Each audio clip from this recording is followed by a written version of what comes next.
চিকন চালের ধান চাষে সাকিব জাহান অনেকটাই সফল, কারণ সময়ের সাথে তাল মিলিয়ে বিদেশি জাতের ধান চাষ করছেন তিনি। তার মাধ্যমে দেশে তৈরি হচ্ছে অনেক চাষি।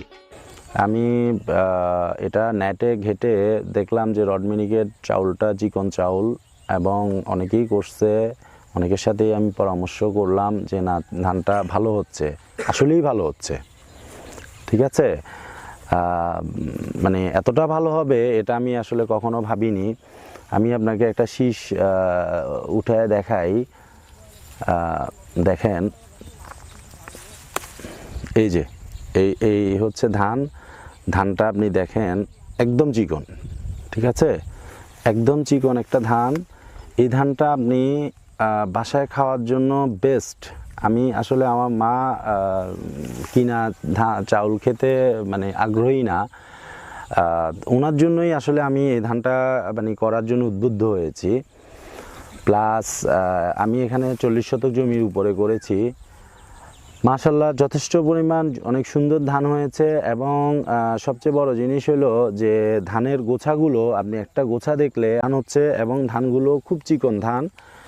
আপনারা, আমি বলবো যে যারা চিকন চাউল করতে যাচ্ছেন, অনেকে 28 করেন, 29 করেন। বিশেষ করে আমি একটু মাঠ পর্যায়ে পরিদর্শন করে যেটা দেখতে পারলাম, 28, 29 ধানগুলোও আপনার বিভিন্ন রোগে আক্রান্ত হয়।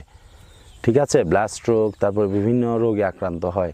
বাট এই কিছু নতুন ভ্যারাইটির ধান, এগুলো কিন্তু রোগ আক্রান্ত করতে পারে না। কারণটা হচ্ছে কি, আমি এটা আসলে জেনেটিক কারণটা আমি ঠিক জানি না। আমার মতো করে আমি যেটা বুঝতেছি সেটা হচ্ছে যে আগের ধানগুলোর সাথে রোগবালাইগুলো, ভাইরাসগুলো অ্যাটাস্টেড হয়ে গিয়েছে, কিন্তু এই ধানগুলোতে এখনও সেটা মানে হয়ে ওঠে নাই। যেমন লাইক ভাইরাস, নতুন একটা ভাইরাস কিন্তু আপনার যে হুট করে ছড়ায় না, এটা সময় নেয়। এটা মানব শরীরেও মানে সেটা তার প্রভাব বিস্তার করতে সময় নেয়।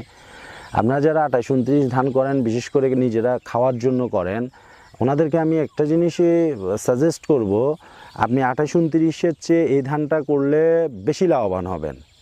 আমি ইনশাল্লাহ গ্যারান্টি দিয়ে বলতে পারবো। ঠিক আছে, প্লাস নিজেরা খাওয়ার জন্যও করতে পারবেন, এবং রোগবালাইয়ের পরিমাণটা খুবই কম, খুবই কম। আপনি ছত্রাকনাশক আর একটা কীটনাশক স্প্রে করবেন, কাজ তো। আমি শুধু এটাই বলবো, যার থেকে আপনি বীজ সংগ্রহ করবেন, আর্দ্রতা ঠিক আছে কি না এটা চেক করে নেবেন, এবং ধানটা পরিপূর্ণ পাকছে কি না। কারণ যে ধানগুলো পরিপূর্ণ পাকবে না, ওই ধানগুলো থেকে বীজ ভালো হবে না। ঠিক আছে, আর রোগবালাইয়ের ক্ষেত্রে যেটা বলবেন, আমি রোগ পাইনি, তবে আমি শীষকাটা একটা রোগ আছে, এই রোগটা আমি একটু পেয়েছিলাম, আপনারা দেখতেই পারতেছেন। তাও একদম খুব রেয়ার, আপনি দেখছেন হয়তো 2-1টা শীষ কাটছে, এবং এটা সামনে যেন না কাটে, এটার জন্য আমি ব্যবস্থা নিব।